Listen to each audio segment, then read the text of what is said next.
అందరికీ నమస్కారం.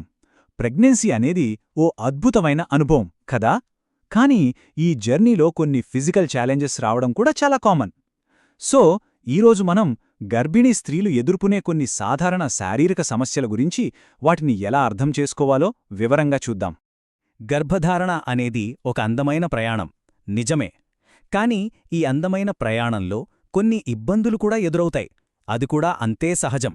వాటి గురించి మనం సరిగ్గా తెలుసుకుంటే ఈ జర్నీని ఇంకాస్త హ్యాపీగా మార్చుకోవచ్చు. సరే, ముందుగా మనం ఫస్ట్ స్టేజ్లో అంటే గర్భం దాల్చిన ప్రారంభ దశలో చాలామంది ఫేస్ చేసే కొన్ని ఇబ్బందుల గురించి మాట్లాడుకుందాం.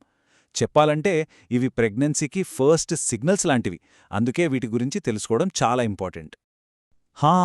మార్నింగ్ సిక్నెస్ ఈ పదం మన అందరికీ తెలిసిందే.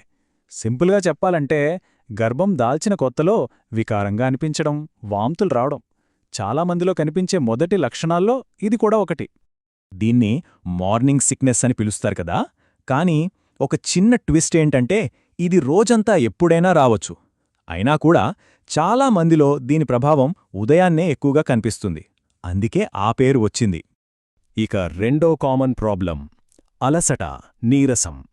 ప్రెగ్నెన్సీ టైంలో బాడీలో జరిగే హార్మోనల్ చేంజెస్ వల్ల మన శరీరం చాలా కష్టపడుతోంది.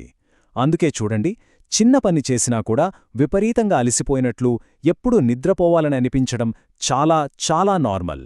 సో సరిగ్గా రెస్ట్ తీసుకోవడం చాలా ముఖ్యం. సరే, ఇక నెక్స్ట్ సెక్షన్ చూద్దాం. నొప్పులు మరియు వాపులు. అంటే బేబీ పెరుగుతున్నప్పుడు మన బాడీ దానికి ఎలా రెస్పాండ్ అవుతుంది, ఎలా సర్దుబాటు చేసుకుంటుందో చూద్దాం. ప్రెగ్నెన్సీ టైంలో ఆల్మోస్ట్ ప్రతి ఒక్కరూ ఫేస్ చేసే ప్రాబ్లం ఇది. నడుము నొప్పి, వెన్నునొప్పి. ముఖ్యంగా నెలలు నిండే కొద్దీ ఇది ఇంకా కామన్ అయిపోతోంది. అసలు ఈ నొప్పెందుకొస్తుంది? దీని వెనక రీజన్ చాలా సింపుల్, కానీ చాలా ఇంపార్టెంట్. దానికి మెయిన్ రీజన్ కడుపులో బిడ్డ బరువు పెరగడమే.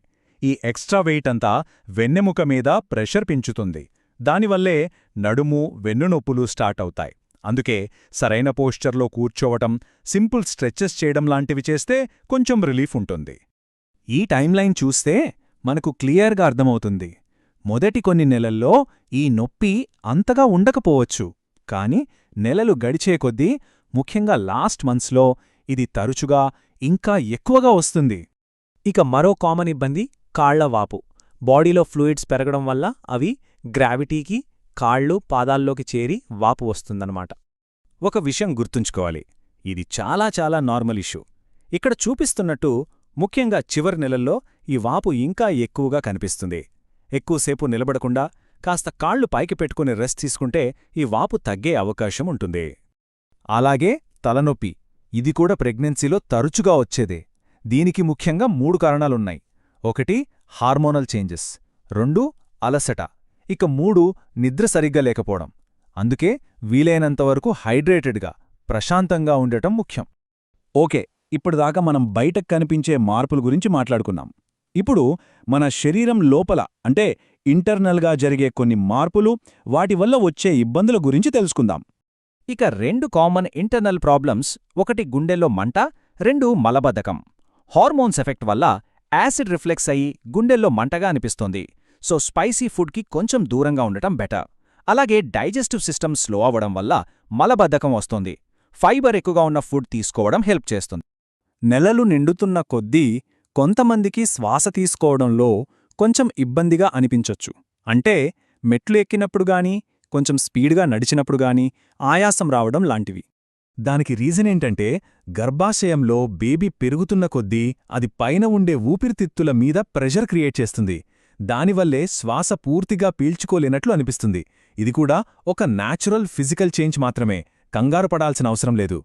ఇక నిద్రలేమి, ఇన్సోమ్నియా, బాడీ పెయిన్స్ వల్ల, తరచుగా బాత్రూంకి వెళ్లాల్సి రావడం వల్ల, లేదా కొన్నిసార్లు టెన్షన్స్ వల్ల రాత్రిపూట సరిగ్గా నిద్ర పట్టకపోవచ్చు.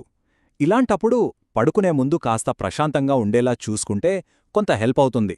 సరే, ఇన్ని విషయాలు మాట్లాడుకున్నాం కదా, ఇప్పుడు మనం చాలా ముఖ్యమైన పాయింట్కొచ్చాం. ఈ మొత్తం డిస్కషన్ నుంచి మనం తీసుకోవాల్సిన కీ టేకవే ఏంటి?